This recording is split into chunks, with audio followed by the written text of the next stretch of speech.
sisi kama wana wa Mungu katika kipindi hiki cha Pasaka na wiki kuu ambalo ndio kiini kabisa cha mfungo mtakatifu wa Kwaresma, tunaanza kwanza katika maisha yetu kwa kuangalia maana ya ufufuko.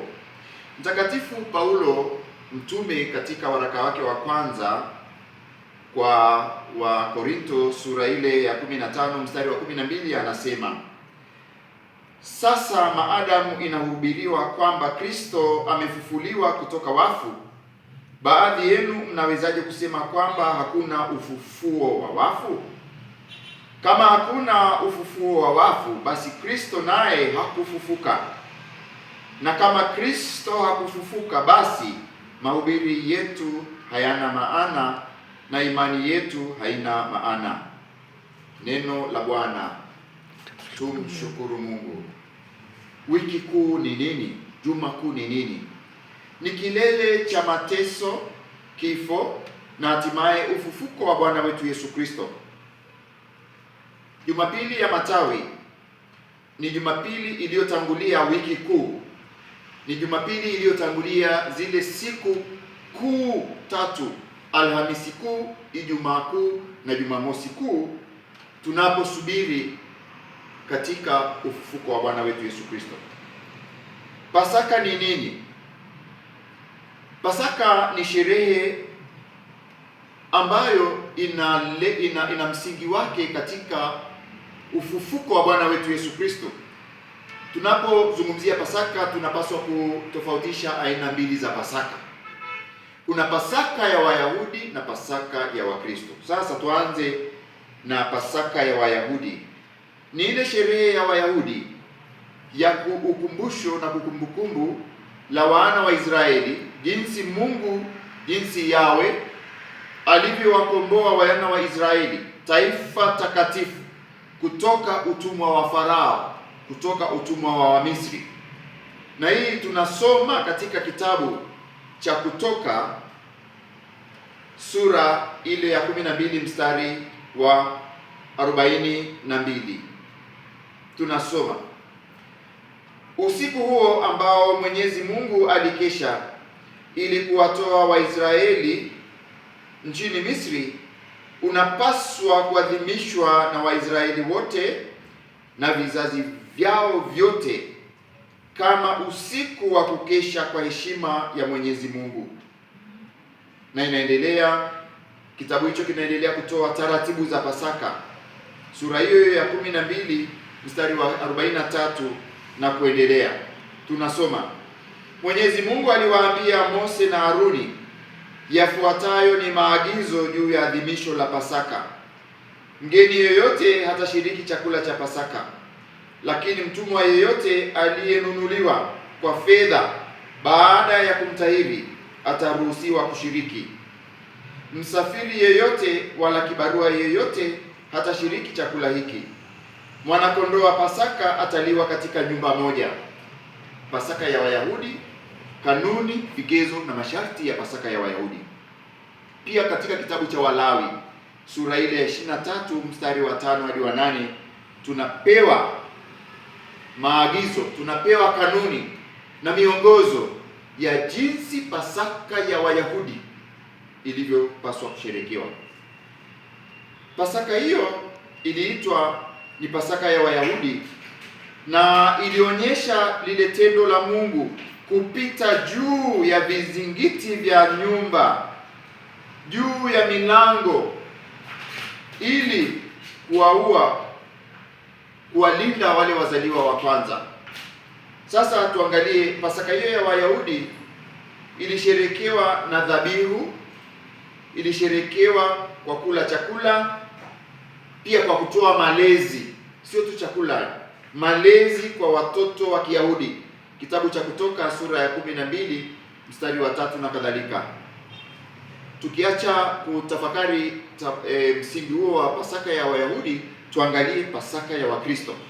Na Pasaka ya Wakristo ipo katika kitabu cha kwanza cha Mtakatifu Paulo kwa Wakorinto sura ile ya 15 mstari wa 55. Wakorintho 15 mstari ule wa 55 na kuendelea. Tunasoma: